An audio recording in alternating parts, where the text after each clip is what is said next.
కలిపారు అనేటువంటి ఆరోపణలు ఏవైతే ఉన్నాయో సో కొన్ని వాటిల్లో వాస్తవ రూపం దాల్చినటువంటి పరిస్థితులు కూడా కనపడుతూ ఉన్నాయి. వైసీపీ అధికారంలో ఉన్నప్పుడు వారిచ్చినటువంటి కాంట్రాక్టు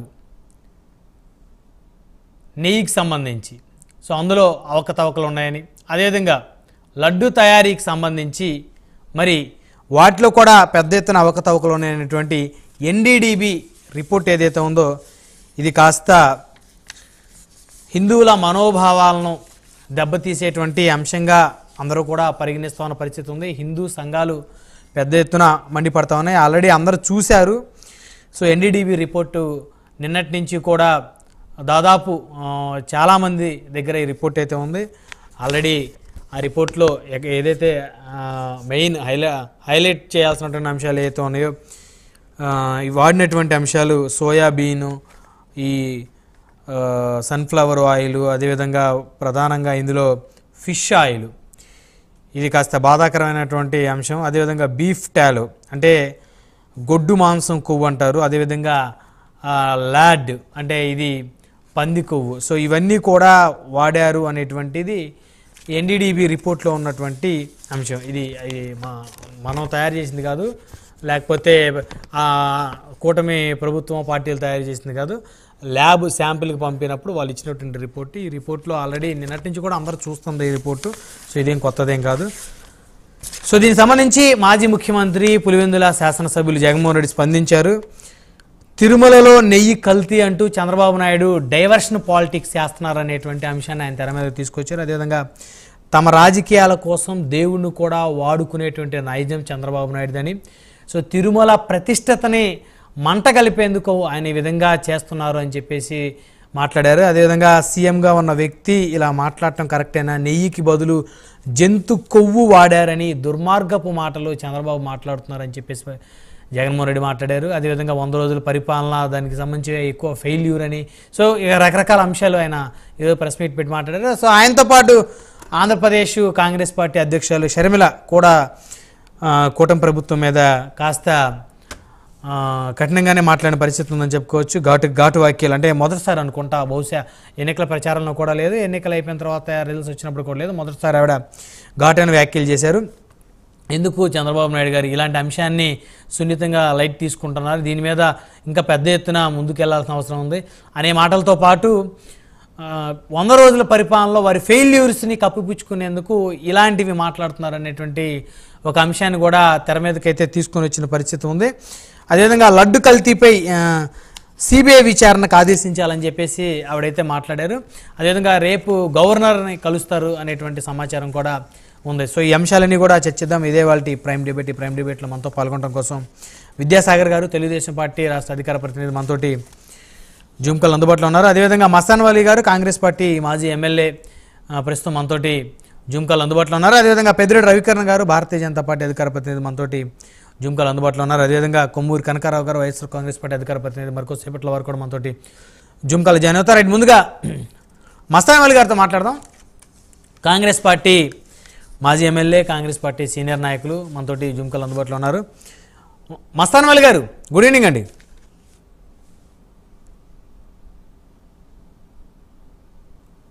మస్తాన్ వలీ గారు, వినిపిస్తుందా నా వాయిస్ మీకు? మీ వాయిస్ మీట్లో ఉందండి, ఒకసారి అన్మ్యూట్ చేయండి. ఓకే, వినబడుతుందా? వినిపిస్తుంది. సో మస్తాన్ వలీ గారు, మొదటిసారి షర్మిల గారు స్పందించారు, ప్రెస్ మీట్ పెట్టారు, పక్కనే మీరు కూడా ఉన్నారు. సో రేపు గవర్నర్ గారిని కలవబోతున్నట్టే తెలుస్తూ ఉంది, అవునా సార్?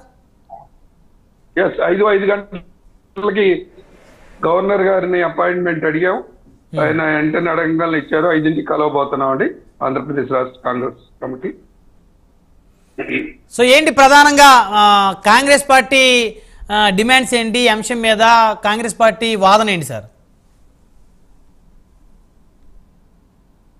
ఇప్పుడు టిడిడి తిరుమల తిరుపతి దేవస్థానం అంటే ఒక నమ్మకం, ఒక ధార్మిక పుణ్యక్షేత్రం. హిందూ సాంప్రదాయాలకి కానివ్వండి, చాలా సామాజిక వర్గాలు, చాలా మతాలు కూడా ఆ నమ్మకాన్ని ఉంచుకునేటటువంటి దానిలో పెద్ద పవిత్ర పుణ్యక్షేత్రం. కొన్ని కోట్ల మంది సంవత్సరానికి కొన్ని కోట్ల మంది వచ్చి దర్శనం చేసుకొని ఆ దర్శనంతో పాటుగా పవిత్రమైనటువంటి ప్రసాదం రూపంలో లడ్డు తీసుకెళ్లేటటువంటిది ఆనవాయితీ. అవును. ఎవరన్నా తిరుపతి వెళ్ళి వచ్చారంటే లడ్డు తీసుకొచ్చారా, లడ్డు ఇచ్చారా, ప్రసాదం ఇచ్చారా అనేటటువంటి అడిగేటటువంటి సాంప్రదాయం అది కొన్ని వందల వేల సంవత్సరాల నుంచి వచ్చేటటువంటి పరిస్థితి. అవును. కానీ ఆ ప్రసాదానికి సంబంధించి, ఆ లడ్డుకు సంబంధించి ఈరోజు సుదీర్ఘకాలం పాటు ఒక ముఖ్యమంత్రిగా పనిచేసినటువంటి వ్యక్తి, నాయకుడు శ్రీ చంద్రబాబు నాయుడు గారు మరి నిన్నటి రోజున మాట్లాడుతూ పవిత్రమైనటువంటి పుణ్యక్షేత్రం యొక్క ప్రసాదాన్ని గురించి మరి ముఖ్యమంత్రిగా ఆయన చెప్పాడంటే అథెంటిక్ గా ఉంటేనే చెప్తారు. అవును. అంత అనుభవం కలిగినటువంటి నాయకుడు. అవును. మేమేమంటామంటే ఆ లడ్డు అనేటటువంటి యొక్క తయారీలో వాడకంలో అటువంటి నాయకులు, చైర్మన్ గా ఉన్నటువంటి వాళ్ళు కానీ అధికారులు కానివ్వండి కలిసి లడ్డు తయారీలో మేము మా యొక్క ఎంక్వైరీలో మా యొక్క రిపోర్ట్ లో వచ్చినటువంటి దాని మీద సోయాబీన్ ఆయిల్ కానివ్వండి ఇంకా రకరకాల వెజిటబుల్ ఆయిల్స్ తో పాటుగా కొన్ని జంతువుల యొక్క కొవ్వుని ఫిష్ కి సంబంధించినటువంటి నూనెని కలిపినట్టుగా రిపోర్ట్ వచ్చిందని చెప్పి చంద్రబాబు నాయుడు గారు చెప్పడం జరిగింది. ఇది సామాన్యమైన విషయం కాదండి. కొన్ని కోట్ల మందికి సంబంధించినటువంటిది. అదేదో తెలుగు ప్రజల వరకే కాదండి, దేశవ్యాప్తంగా భారతదేశంలో వేడుకొండల వెంకన్న స్వామిని బాలాజీ టెంపుల్ గా నార్త్ సైడ్ లో ఉన్నటువంటి వాళ్ళు కూడా మేము ఎందుకంటే పార్టీ పరంగా కానివ్వండి వ్యాపార పరంగా దేశవ్యాప్తంగా తిరుగుతూ ఉంటే బాలాజీగా దర్శనం కరావో అని చెప్పి మమ్మల్ని అడుగుతూ ఉన్నటువంటి పరిస్థితి, లేదా బాలాజీగా ప్రసాద్ ఇలాగే అని అడుగుతున్నటువంటి ప్రసాద్.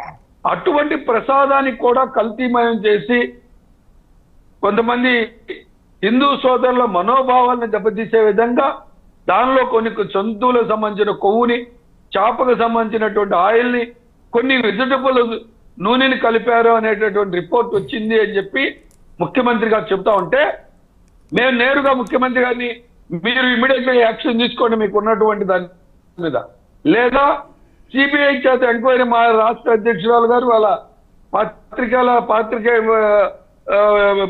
విలేకరుల సమావేశం సాక్షిగా ఒకవేళ వీళ్ళు వేయటానికి భయపడితే రాజకీయం చేయటానికి అని చెప్పి హిందూ మనోభావాలని పక్కన పెట్టి వీళ్ళు వేయకపోతే కేంద్ర ప్రభుత్వం మోడీ గారు కేంద్ర ప్రభుత్వం సిబిఐ ఎంక్వైరీని వేయండి, దీని మీద నిజ నిర్ధారణ జరగాలి, ఇది హిందూ మనోభావాలతో ముడిపడి ఉన్నటువంటి భారత జాతి యొక్క మనోభావాలతో ముడిపడి ఉన్నటువంటి అంశం అని చెప్పి వాళ్ళు డిమాండ్ చేయడం జరిగింది. మేము నేరుగా ముఖ్యమంత్రి గారిని అడుగుతా ఉన్నాం, ఇవాళ మీరు అధికారంలో ఉన్నారు, మీరు అధికారంలో రాగానే దాని మీద జరిగినటువంటి దాని మీద వెరిఫికేషన్ జరిగింది, అక్కడ ఉన్నటువంటి ఈఓ గారు కానివ్వండి అధికారులు కానివ్వండి రిపోర్టు పంపించారు, రిపోర్టు అథెంటిక్ గాని చెప్పి వాళ్ళ పబ్లిక్ కాపీ మార్కెట్ లోకి వచ్చేసింది, సమాజంలోకి వచ్చేసి ప్రతి చోట కూడా కనబడతా ఉంది. అటువంటి పరిస్థితిలో నేరుగా ఎవరు చేశారు, ఎక్కడ తయారు చేశారు, గతంలో కాంగ్రెస్ టైంలో కొంతమంది అవినీతి దీంట్లో చేస్తే ఆ గోడౌన్లు ఆ మ్యానుఫ్యాక్చరింగ్ ఎక్కడ జరిగింది, ఎక్కడ కల్తీ జరిగిందో అరెస్ట్ చేసి శిక్షించినటువంటి చరిత్ర కాంగ్రెస్ టైంలో జరిగింది. ఏది నెయ్యిలోనే కల్తీ జరిగితే, ఇవాళ లడ్డూలోనే కల్తీ జరిగితే, మేము ఆ రోజు నెయ్యి మీద కల్తీ జరిగితే కాంగ్రెస్ హయాంలో ఎక్కడ నెయ్యి కల్తీ జరుగుతా ఉంది, ఈ నెయ్యిలో ఏమేమి పదార్థాలు కలుపుతున్నారని చెప్పి ఆ గోడల మీద రైడింగ్ చేసి విజిలెన్స్లతో కేసులు పెట్టించి అతన్ని శిక్షించినటువంటి చరిత్ర. కానీ వాళ్ళ ముఖ్యమంత్రి గారిని డిమాండ్ చేస్తా ఉన్నాం, ఏమాత్రం చిత్తశుద్ధి ఉన్నా, ఏమాత్రం భారత ప్రజానికానికి ముఖ్యంగా తెలుగు జాతి యొక్క మనోభావాలను దెబ్బతినకుండా ఉండాలి అంటే సామాన్యమైన విషయం కాదండి బ్రహ్మనాయుడు గారు. అవును, మస్తానవల్లి గారు ముఖ్యమంత్రి గారు కూడా అదే పనిలో ఉన్నారు కదా. ఉన్నప్పుడు గత పాలకులు చేశారని చెప్తున్నప్పుడు ఆ పాలకుల పేర్లు స్పష్టంగా చెప్పాలి. ఈ అధికారులు ఉన్నప్పుడు ఇదిగో ఈ కాంట్రాక్టర్ దగ్గర తీసుకొచ్చి ఎటువంటి చెకింగ్ లేకుండా తీసుకొచ్చి ఇచ్చారని చెప్పి యాక్షన్ కూడా తీసుకోవాల్సినటువంటి అవసరం ముఖ్యమంత్రి గారి మీద ఉంది, తీసుకోవాలి. ఎవరైనా ఎంతటి గొప్పవారు ఉన్నా దీంట్లో తక్షణమే యాక్షన్ తీసుకోవాలని చెప్పి మేము కాంగ్రెస్ పక్షాన డిమాండ్ చేస్తా ఉన్నాం. రైట్, మళ్ళీ వస్తాం సార్ మీ దగ్గరికి.